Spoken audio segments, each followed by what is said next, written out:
Assalamualaikum warahmatullahi wabarakatuh. Kami dari kelompok 4 materi asal-usul manusia. Perkenalkan, nama saya Yesha Fati Salama, absen 22 dari kelas 10H. Assalamualaikum warahmatullahi wabarakatuh. Saya Putra Adriansyah Ibnu Rakib, absen 29 dari kelompok 4, ingin mempresentasikan mengenai asal-usul manusia praaksara. Assalamualaikum warahmatullahi wabarakatuh. Kami dari kelompok 4 asal-usul manusia. Perkenalkan, nama saya Zahra Askia dari absen 35. Assalamualaikum warahmatullahi wabarakatuh. Kami dari kelompok 4 bermateri asal-usul manusia praksara muncul di Indonesia. Perkenalkan, nama saya Bisi Pakrona ini. Saya dari kelas 10H nomor absen 25. Jadi, yang pertama ada teori asal-usul nenek moyang Indonesia. Masyarakat Indonesia berasal dari daerah Champa, Kochi, Cina, dan Kamboja. Hal ini didasarkan dengan adanya persamaan bahasa dan nama-nama daerah di Indonesia. Yang kedua ada J.R. von Koenigswald dan Franz Weidenreich.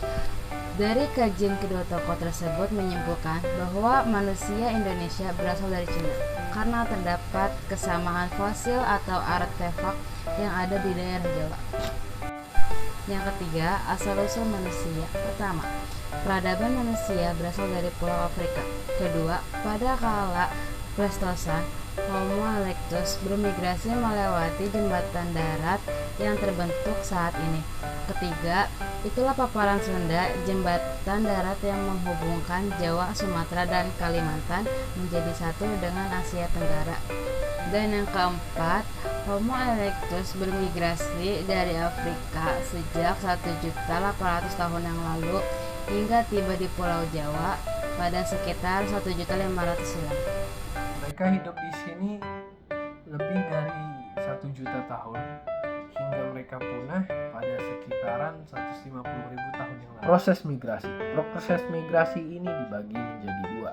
Yang pertama, migrasi lambat dan berlangsung dengan sendirinya, dan yang kedua cepat dan mendadak. Yang pertama yaitu lambat dan berjalan dengan sendirinya. Itu diakibatkan manusia membutuhkan proses penyesuaian hidup terkait dengan berburu, meramu, dan tempat baru. Lalu yang cepat dan mendadak itu disebabkan bencana alam dan wabah. Lalu jalur kedatangan jalan barat, yaitu dari Cina dan Selatan, Yunan, lalu ke semenanjung Malaysia, lalu ke Sumatera, dan yaitu keempat wilayah, yaitu Kalimantan, Jawa, Bali, dan Nusa Tenggara.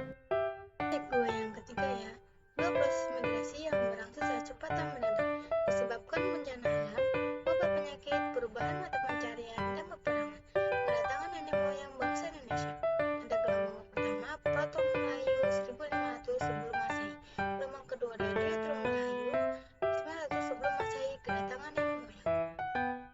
Contoh ada gelombang 1 tahun 1052 Masehi. Persebaran budaya bangsa Indonesia. Gelombang pertama ini sering disebut perpindahan bangsa Proto Melayu. Mereka berasal dari Indonesia dan Selatan. Kedatangannya melewati dua jalur. Yang pertama dari jalur barat ke selatan melewati semenanjung Malaya, Sumatera, Kalimantan, dan Jawa. Yang kedua adalah jalur timur atau utara melewati Vietnam, Filipina, Sulawesi, dan Irian. Baik, di sini saya akan mempresentasikan bagian saya, yaitu gelombang 2 tahun 500 sebelum Masehi. Persebaran gelombang kedua disebut perpindahan bangsa Diotro Melayu atau Melayu Muda. Mereka berasal dari Dongson, Vietnam Selatan. Pada masa itu, Indonesia memasuki masa perundagian. Kedatangan melewati jalur SBB. Jalurnya melewati Cina, Thailand, Malaysia, sepanjang daerah pantai Indonesia. Diotro Melayu, bangsa Melayu Muda, memasuki Indonesia secara bergelombang dan dimulai sejak 500 tahun sebelum Masehi.